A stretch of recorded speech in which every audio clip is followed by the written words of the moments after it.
Buenos días, muy buenos días, amigos y amigas de Domingo sin Estrés. Hoy vamos a tratar un tema muy sencillo, pero muy importante, muy importante. Vamos a hablar de un tema que está vinculado a los rituales que los seres humanos realizamos desde tiempos inmemoriales, desde épocas lejanas y perdidas en las noches de los tiempos. Vamos a hablar de una pequeña virtud que es un monumento, ¿no? Para el convivir. Es una pequeñísima virtud, pero que es tan indispensable para la vida, en la familia, en la política, en la sociedad, en todo el quehacer del ser humano. Y recuerden que cada domingo llegamos gracias a Francia Baloy o Francia Brick. Ella es Mortgage Banker. Nos facilita asesoría en préstamos hipotecarios para adquirir un inmueble, una casa, un apartamento. Llame a Francia al 718-34408-19. Francia Avaloy o Francia Brick en cualquier estado de la Unión Americana. Ella le ayuda, le aconseja, le asesora y le hace tomar las mejores decisiones. También llegamos gracias a Casa del Mar, un restaurante maravilloso allá en el Bronx, en Western, que es una verdadera casa de la gastronomía, ¿no? Y qué trato tan agradable allá en el restaurante Casa del Mar, una joya en el Bronx, una joya de dominicanos. Vayan a Casa del Mar y me dicen cómo les fue. Bueno, vamos a hablar de ese punto en el que el ser humano eh, trata de equilibrar las emociones, el pensamiento, por ende el comportamiento y las actuaciones que realizamos en toda nuestra vida. Hablar de la moderación. ¿Qué es la moderación? Vamos a buscar puntos históricos de esta pequeña virtud. Digo pequeña porque parece tan sencilla, pero a la vez tan compleja, tan difícil, porque es la generadora de la prudencia, de la tolerancia, del respeto, del disentimiento con respeto a los demás, de aceptar las ideas contrarias. O sea, la democracia no puede existir, ni una forma de gobierno en libertad puede existir si no hay ese punto medio, ¿no? Del equilibrio entre las opiniones y las acciones que los seres humanos acometen. Aristóteles, el gran Aristóteles griego, para mucha gente es el más grande pensador de la historia humana. Para mucha gente, no para dos ni tres científicos, filósofos, pensadores, biólogos, dicen que este hombre es un parteagua en la historia humana, antes y después de él. Aristóteles era un genio, un supergenio que dominaba casi todas las disciplinas conocidas. Dominaba las matemáticas, la geometría, la biología, la medicina, la filosofía, la oratoria, la ética, la política. O sea, era un pensador que para ese periodo en que él vivió, siglo V, parte final, segunda mitad del siglo V, 470, 320, por ahí, de atrás para adelante, hasta empezar el siglo IV, este hombre formidable había sido alumno de Platón y fue mentor de mucha gente. Fue mentor de Alejandro y de Filipo, el padre de Alejandro Magno. Lo orientó, lo entrenó, le enseñó filosofía y muchísimos aspectos de la vida. Aristóteles escribe su ética y él escribe una ética a Nicómaco, a su hijo, adolescente, ¿no? Un joven de esa antigua Grecia, ¿no?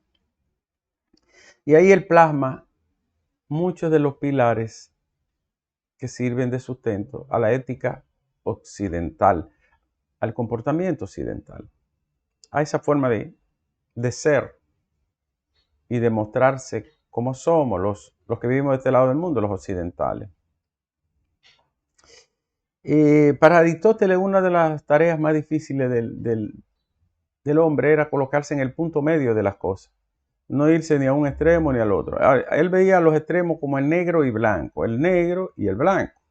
En uno tenía demasiado claridad o exceso, abundancia, y el otro le faltaba demasiado luz, tenía carencia de lo que fuere. Entonces, lograr el punto medio para Aristóteles era dominar las emociones, eso que llamamos emociones hoy, era dominar las actitudes, los deseos, las ansias desbordadas, pero era también una manera de colocarse en la medianía de la vida. En la filosofía antigua había muchas personas radicales, sobre todo en los llamados sofistas. Eran muy radicales en su planteamiento porque ellos no procuraban solo enseñar, ellos también procuraban dominar, ganar mediante el uso del lenguaje, la oratoria y todos los artificios que permite la lengua, ¿no? Entonces era un mundo de muchas tensiones entre los intelectuales de esa época. Pero quiero señalar que la palabra que Aristóteles usa es una palabra clave para entender el mundo, la cultura de este tiempo, el mundo occidental. La palabra que él usa es aurea mediocritas. Es como el punto medio dorado, la medianía dorada. Áureo en griego es dorado, de ahí que viene la palabra oro. Mediocritas es medianía, punto medio, punto de equilibrio, zona central. Entonces, aurea mediocrita era como el punto medio dorado de la vida, de la existencia. Para él, ese punto medio era muy difícil de lograr. Fíjense bien que es considerada una virtud. Como todos sabemos, la palabra virtud significa la inclinación del ser humano constantemente y de forma coherente a actuar en base al bien frente a los demás. Es ese uso de la razón y de la inteligencia para actuar en base a la bondad. La bondad siempre que se pueda. Por eso las virtudes deben de tener 3 características esenciales. Continuidad, es decir, practicarse siempre. Tiene que ser consistente con otras virtudes. No puede ser que tú nada más seas bueno de un lado, de una parte y frente a determinadas personas, sino consistente, es decir, tener consistencia entre todas las virtudes. Continuidad significa, por ejemplo, bueno, que un día una señora va pasando la calle, una señora mayor, y uno la ayuda a cruzar porque lo están viendo y lleva a cabo el acto, la cuida, la ayuda, la lleva hasta la acera. Pero después, si nadie nos está viendo, no pasamos un solo viejito más. Por eso las virtudes son un poquito de sacrificio. Entonces, si solo se hace una vez y no tiene continuidad, no es una virtud, fue un acto bueno en un momento determinado. Debe tener consistencia porque está relacionada con otras virtudes. Por ejemplo, uno de los ejemplos más clásicos es con los hijos. Le premio porque sacó una buena nota o está en su cumpleaños, pero luego no lo llamo nunca más, no lo busco, no lo estimulo, no le muestro mi amor ni mi cariño. Pues eso no es un acto virtuoso. Y debe de tener también como una iniciativa natural, no porque otro te empuje. Y es lo que se llama la intención de implementar la virtud, de llevarla a concreción. Es decir, no porque otro te diga, o porque los medios de comunicación quieran, o porque la prensa te va a alabar. No. La iniciativa tiene que nacer de ti, constantemente y consistentemente. Entonces, una virtud es una cualidad que permite a la persona actuar de forma moderada y razonada para lograr un estado de bienestar. Puede ser alegría o eso que llaman felicidad. El punto es que Aristóteles plantea el aurea mediocritas para alcanzar la eudomonia. ¿Qué es la eudomonia? El eudomonismo. Es el eud quiere decir en griego, quiere decir bueno, normal, bueno. Y deumonia, o es decir, la palabra daimon o daimonia quiere decir espíritu, pero un espíritu que está en uno. Puede ser una idea, un soplo, un espíritu interior que está en el ser, así lo ve Aristóteles. Entonces el eudomonismo o la eudomonia es el estado de bienestar, de alguna manera ese estado de equilibrio, de satisfacción, donde se alcanza el bien, pero sin dañar y sin exagerar. Entonces, para Aristóteles lograr el punto medio, el aurea mediocritas o centro, punto central del comportamiento, era alcanzar la eudomonia, el eudomonismo, la capacidad de lograr la satisfacción, el mayor bienestar, que es lo que quieren en realidad decir. La palabra daimon en griego tiene muchas acepciones, pero fundamentalmente ligada al espíritu del bien o del mayor bien. Los griegos concebían el mundo como un fenómeno que estaba dominado por fuerzas del mal y del bien, como ustedes saben. Entonces había un espíritu de bondad y de bien que era el que procuraba el hombre para su realización, para su satisfacción. Los estoicos, los cínicos y otros pensadores y filósofos, sobre todo sofistas, que se distanciaron y son anteriores a Sócrates, Platón y Aristóteles, ellos buscaban ese punto en la abstinencia la mayoría de las veces, de buscar satisfacción corporal, carnal, satisfacción en la vanidad. Entonces lo que hacían era abstenerse y ellos le llamaban a ese estado, que era casi un estado extremo, apateia, pero la apateia era para esos pensadores. Apateia no es igual a apatía. Apatía es cuando falta voluntad. Apatía era la capacidad de eliminar que las emociones no gobiernen, que las emociones puedan dominarnos en todas nuestras actuaciones. Por lo tanto, apatía era como la eliminación de la emoción o del sentimiento o de la pasión que te conducía al error, a la caída. En fin, virtud viene del latín virtus, que tiene como prefijo vir. ¿Sabe lo que significa vir? Viene de virilidad, de vigor, de virtud, que en el fondo es una cualidad que se le atribuye a los hombres, porque las virtudes se reconocieron en los hombres, sobre todo guerreros, sabios, elegantes, buenos mozos y los hombres que mandaban o que tenían la cualidad para mandar. Alejandro era considerado un virtuoso, tenía todas esas cualidades, pero el arquetipo del mundo occidental estaba en la mitología y se llama, ustedes lo han visto muchas veces, Aquiles. Es el prototipo, el arquetipo de la virtud, vigor físico, agilidad, destreza, valor, valentía y también belleza física.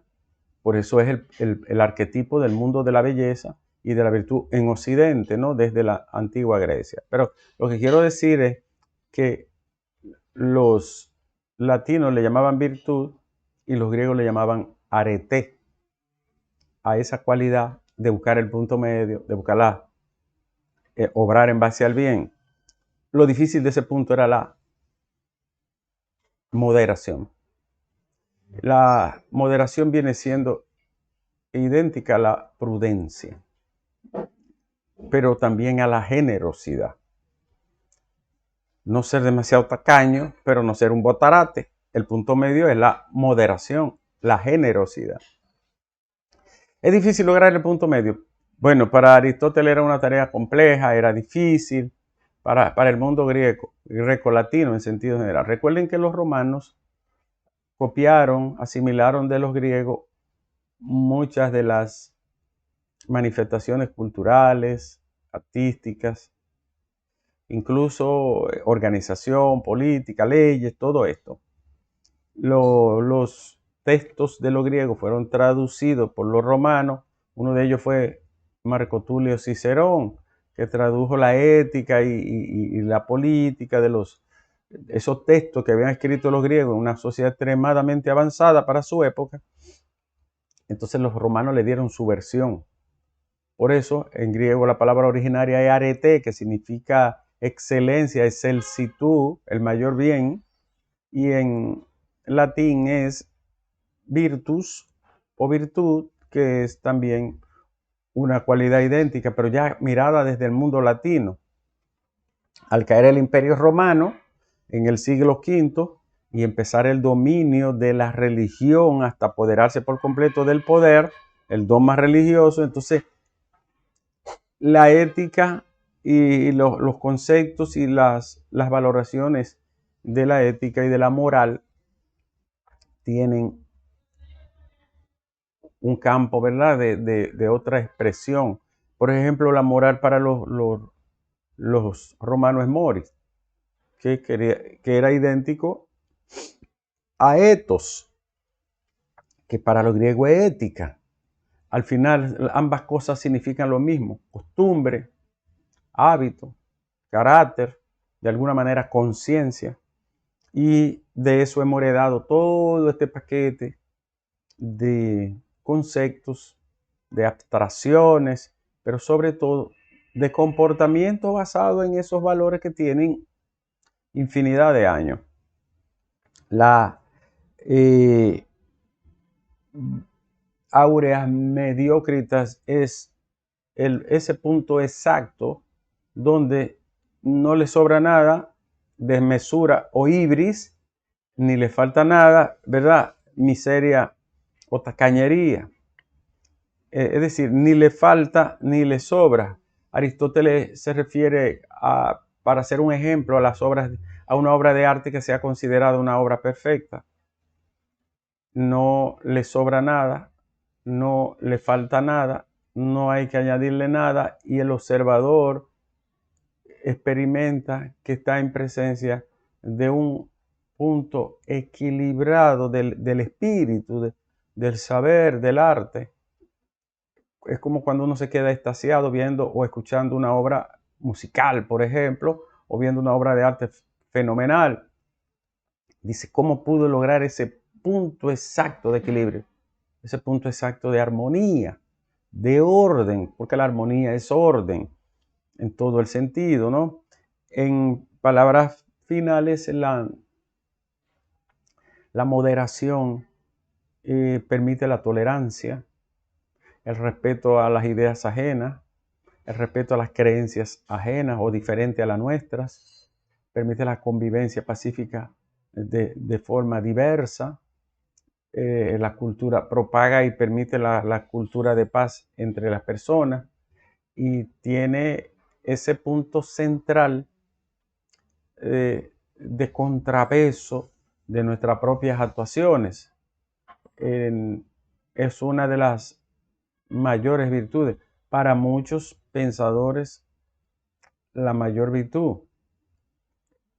La prudencia es como un sometimiento de las emociones y de las pasiones humanas a la razón. Da brega, sí, pero se estrena. Se puede estrenar el pensamiento y el comportamiento.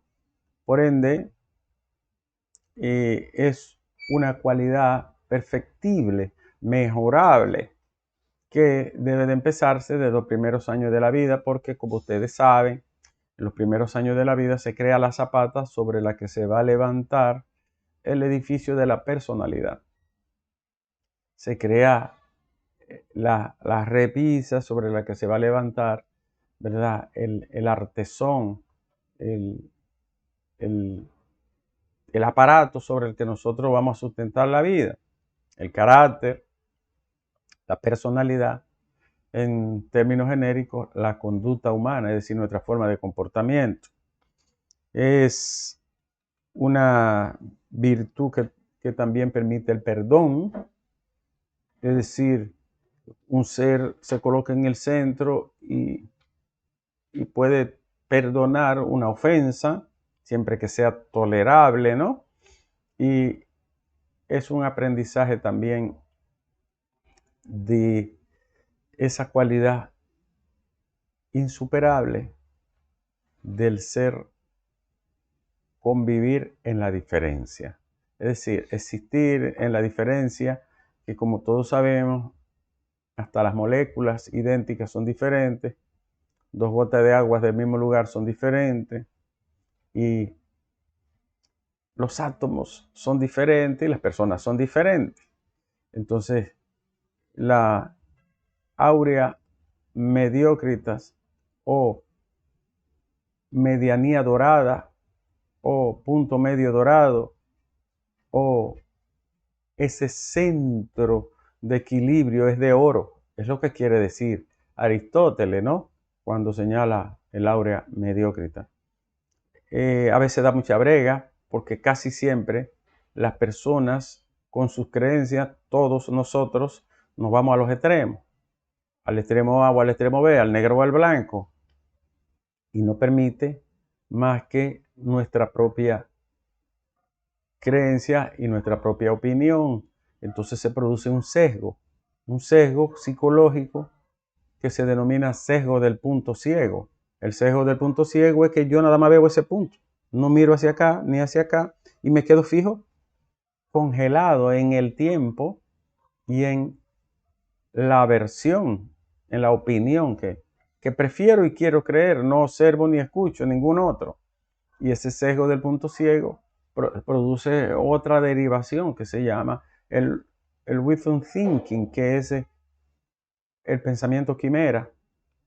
Me enamoro de mi pensamiento, no solo lo creo y lo acepto, produzco una especie de enamoramiento del pensamiento propio que ya no hay manera en la que pueda divorciarme. Y entonces ese punto fijo es un punto antidialéctico, porque siempre va a haber otra versión y mi verdad no tiene que ser eterna, y siempre va a haber también otro punto distinto que incluso puede tener más certeza y ser más enriquecedor del debate, por ejemplo. Así se puede entender el punto de equilibrio, el punto armónico. ¿Es siempre el punto de equilibrio perfecto? No. No. ¿Por qué? Porque hay momentos en que, como la vida, el sujeto, su comportamiento no son perfectos, hay momentos en los que usted tiene que irse a un lado. Por ejemplo, para defender la dignidad, los derechos o para defender una injusticia. Por eso la ética y el derecho permiten en algunas actuaciones que uno defendiéndose, defendiendo a lo suyo, pueda incluso provocarle un daño a alguien. Y entonces se produce una excusa moral, una excusa legal, una especie de tolerancia normativa. Pero esos son otros aspectos, ya en los que es necesario romper. Fíjense que el punto de equilibrio no es que usted se anule o se exagere, es que busque el equilibrio en las circunstancias y en la condición que le tocará siempre afrontar. Una cosa es, por ejemplo, la valentía, otra cosa es la cobardía o el miedo extremo. Pero valentía no es no tenerle miedo a nada, ni a nadie. Valentía es no tener miedo a aquello que no es digno de tenerle miedo, aquello que no se debe tener miedo. Pero temer aquello que sea necesario temer. Subirse en la cúspide de una montaña que tiene un derriscadero y en la que usted puede rebalar, no es un acto de valentía que usted se suba, corra el riesgo y llegue hasta el límite y el punto tendente a poder caer. No, eso es un acto temerario y y por lo tanto no tuvo temor a algo cierto en lo que debió de tener miedo. Entonces la valentía es un acto de inteligencia, no solo de fortaleza y de talante, ¿no? Es un acto también de inteligencia. Fíjense que en todo juega un papel la inteligencia. Así culminamos este tema de la moderación. Ser moderado no es ser tonto. Ser decente no es ser estúpido. Ser equilibrado no es ser pendejo. Es un acto de la aurea mediocrita siempre que se pueda, porque es una virtud y la virtud se va a aplicar siempre que se pueda. Gracias por acompañarnos en este domingo. Gracias Francia Valois, Francia a Brig Mortgage Banker, experta en préstamos hipotecarios. Llámela al 718-344-0819. Y gracias a nuestros amigos allá en Western, en el Bronx, el restaurante Casa del Mar. Saluda a don Danilo y su esposa allá en Nueva York. Ellos hacen posible cada domingo sin estrés. Muchas gracias. Nos vemos lunes, mañana, Dios mediante.